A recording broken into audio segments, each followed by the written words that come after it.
अस्सलाम वालेकुम dear students. आज हम फर्स्ट ईयर केमिस्ट्री के चैप्टर 3 का जो टॉपिक है बॉयल्स लॉ, इसमें से बोर्ड के पेपरों में जो सवालात आते हैं उनके मुतालिक पढ़ेंगे। इसके अलावा फर्स्ट ईयर केमिस्ट्री के किसी भी चैप्टर के नोट्स के लिए हमारे यूट्यूब चैनल की प्लेलिस्ट में से फर्स्ट ईयर केमिस्ट्री नोट्स को सिलेक्ट करें। Question number 4, define Boyle law and give its mathematical equation. Boyle's law की तारीफ करें और इसकी मैथमेटिकल इक्वेशन लिखें। तो इसका आंसर ये है, the volume of given mass of a gas at constant temperature is inversely proportional to the pressure applied to the gas।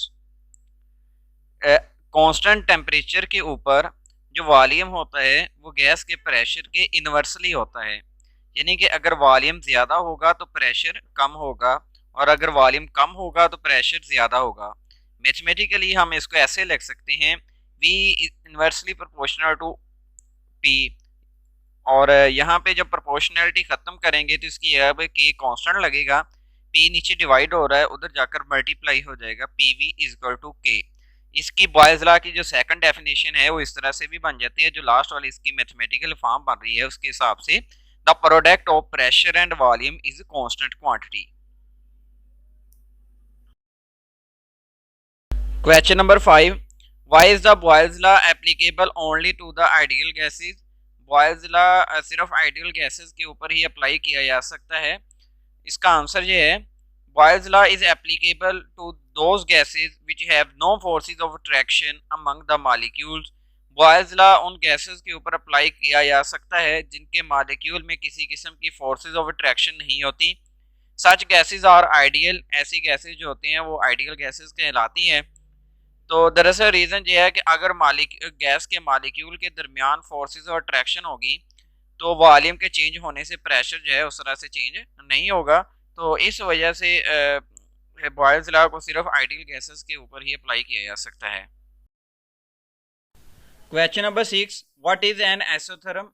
Isotherm क्या होता है? तो इसका आंसर ये है, आइसो मीन सेम, आइसो का मतलब होता है same, constant, therm means heat temperature, a graph between pressure and volume of the gas at constant temperature and the number of moles is called isotherm। Pressure और volume के दरमियान जो graph बनता है कांस्टेंट टेम्परेचर पर और same number of mole पर, वो आइसोथर्म ग्राफ कहलाता है। जैसा कि ये वाला जो ग्राफ है, ये वाला ग्राफ, इसमें प्रेशर और वॉल्यूम के दरमियान है ये वाला ग्राफ और कांस्टेंट टेम्परेचर पर है, तो ये आइसोथर्म ग्राफ कहलाएगा।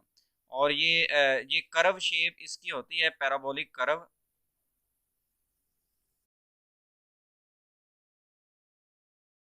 Question number 7, what happens to the positions of isotherms when they are plotted at high temperature for a particular gas.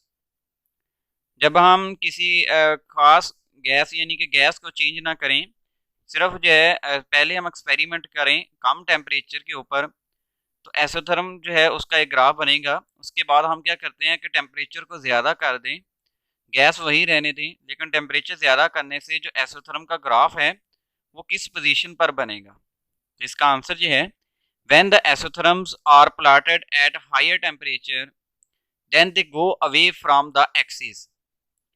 जब टेम्परेचर ज़्यादा टेम्परेचर पर आइसोथर्म ग्राफ बनेगा वो एक्सिस से दूसरी जानब होगा, एक्सिस से दूर बनेगा। The reason is that the volume of the gases increase at a high temperature. इसकी रीज़न ये है कि जब हाई टेम्परेचर होगा तो टेम्परेचर के डायरेक्टली प्रोपोर्शनल होता है वॉल्यूम, तो वॉल्यूम भी ज़्यादा होगा, जिसकी वजह से जो ग्राफ बनेगा वो एक्सिस से दूर बनेगा। इस ग्राफ में हम देख सकते हैं, इस आइसोथर्म ये वाला ग्राफ है प्रेशर और वॉल्यूम के दरमियान। इसमें जो पहला जो आइसोथर्म जो लाइन बनी है ये है टेम्परेचर T1 पर, जो कि कम टेम्परेचर है, और टेम्परेचर T2 जो है वो ज़्यादा टेम्परेचर है। इसमें ये वाला ग्राफ जो है एक्सिस से थोड़ा सा दूर बना है। और तीसरी लाइन जो है टेम्परेचर T3, ये जो हाईएस्ट टेम्परेचर पर है, तो इसकी जो लाइन है वो एक्सिस से काफ़ी दूर बनी है। इसकी रीज़न जो है ये है कि ज़्यादा टेम्परेचर होने से वॉल्यूम भी ज़्यादा हो जाता है। Question number 8, The product of pressure and volume at constant temperature and number of mole is a constant quantity y. Constant temperature के ऊपर प्रेशर वॉल्यूम का हासिल ज़रब एक कांस्टेंट क्वांटिटी होती है। इसके रीज़न बताएं। तो इसका आंसर ये है, अकॉर्डिंग टू बॉयज़ लॉ के according when the temperature and the number of moles of gas are constant, जब टेम्परेचर कांस्टेंट होगा, then the increase of pressure decrease the volume in such a way that PV remains constant. Pressure change होगा, volume भी change होगा, लेकिन उन दोनों का जो हासिल ज़रब है वो कांस्टेंट रहेगा। जैसा कि by doubling the pressure the volume becomes half, अगर प्रेशर डबल करेंगे तो वॉल्यूम हाफ हो जाएगा। तो इस तरह से इनका हासिल ज़रब कांस्टेंट क्वांटिटी रहेगी।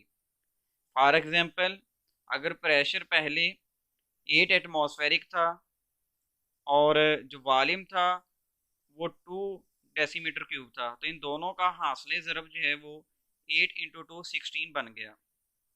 इसी तरह से अगर प्रेशर डबल कर देते हैं 16 एटमॉस्फेरिक और वॉल्यूम उसका हाफ हो जाता है पहले का 1 डेसीमीटर क्यूब, तो आंसर फिर इन दोनों का 16 इंटू 1 16 एटमॉस्फेरिक डेसीमीटर क्यूब आ जाएगा।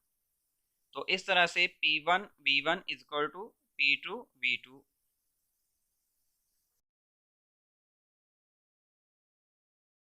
Question number 9, why do we get a straight line when pressure are plotted against inverse of volume. जब हम ग्राफ को प्लॉट करें प्रेशर और इनवर्स ऑफ वॉल्यूम 1/v के दरमियान, तो स्ट्रेट लाइन ग्राफ बनता है। इसकी क्या रीज़न है? इसकी रीज़न ये है, एट कांस्टेंट टेम्परेचर पर pressure P is directly proportional to inverse of volume 1/v। जब टेम्परेचर कांस्टेंट होगा तो प्रेशर डायरेक्टली प्रोपोर्शनल होता है 1/v के। अगर हम अकेले प्रेशर वॉल्यूम की बात करें तो प्रेशर इनवर्सली प्रोपोर्शनल होता है वॉल्यूम के, लेकिन प्रेशर डायरेक्टली प्रोपोर्शनल होता है इनवर्स ऑफ वॉल्यूम 1/v के। तो दो वेरिएबल जिनके दरमियान रिलेशन डायरेक्टली हो, तनासब रास्त हो, एक मकदार के बढ़ने से दूसरी मकदार भी बढ़े, तो ऐसी मकदारों का जो ग्राफ बनता है वो स्ट्रेट लाइन ग्राफ बनता है। इसी वजह से जो प्रेशर और इनवर्स ऑफ वॉल्यूम के दरमियान जो ग्राफ बनेगा वो स्ट्रेट लाइन ग्राफ बनेगा। क्वेश्चन का दूसरा जो पोर्शन है, this straight line change its position in the graph by varying the temperature. जब टेम्परेचर को चेंज करेंगे तो स्ट्रेट लाइन की जो पोजीशन है वो चेंज हो जाएगी। इसका आंसर ये है, when the temperature change then the value of P change for the same 1/v value. यानी कि जब टेम्परेचर चेंज होगा तो प्रेशर की वैल्यू भी चेंज हो जाएगी, जिसकी वजह से जो स्ट्रेट लाइन ग्राफ बनेगा दूसरी स्ट्रेट लाइन बनेगी। टेम्परेचर चेंज करने से उसकी पोजीशन भी मुख्तलिफ होगी। Question number 10, the plot of PV versus P is a straight line at constant temperature and with the fixed number of moles of an ideal gas Y। जब graph बनाया जाएगा PV और P प्रेशर के दरमियान तो straight line graph बनेगा। इसकी क्या रीज़न है? तो इसका आंसर ये है, अकॉर्डिंग टू बॉयज़ लॉ के according PV is constant quantity at constant temperature. जब टेम्परेचर को कांस्टेंट रखेंगे तो product of pressure and volume, इन दोनों का जो हासिल ज़रब है वो कांस्टेंट क्वांटिटी रहेगी। So when we plot a graph between pressure P on x-axis and PV on y-axis, then a straight line parallel to the pressure axis is obtained। तो इस तरह से जब प्रेशर और PV के दरमियान इस तरह से ग्राफ प्लॉट किया जाएगा कि PV जो प्रोडक्ट है प्रेशर वॉल्यूम का वो y एक्सिस के ऊपर लेंगे और जो प्रेशर है वो x एक्सिस के ऊपर लेंगे, तो स्ट्रेट लाइन ग्राफ बनेगा जो कि प्रेशर एक्सिस के पैरेलल होगा। इसकी वजह यह है, the reason is that with changing in pressure P volume will also change in such a way that PV will remains constant, कि जब प्रेशर चेंज होगा, प्रेशर के चेंज होने से वॉल्यूम भी चेंज होगा, तो लेकिन ये इस हिसाब से चेंज होंगे कि इन दोनों का हासिल ज़रब सेम रहेगा। जैसा कि अगर प्रेशर को डबल करेंगे तो वॉल्यूम पहले का हाफ हो जाएगा, तो इस तरह उन दोनों का जो हासिल ज़रब है, जो product of pressure and volume, वो कांस्टेंट क्वांटिटी रहेगी, जिसकी वजह से जो ग्राफ बनता है वो स्ट्रेट लाइन ग्राफ बनेगा, प्रेशर जो एक्सिस है उसके पैरेलल बनेगा।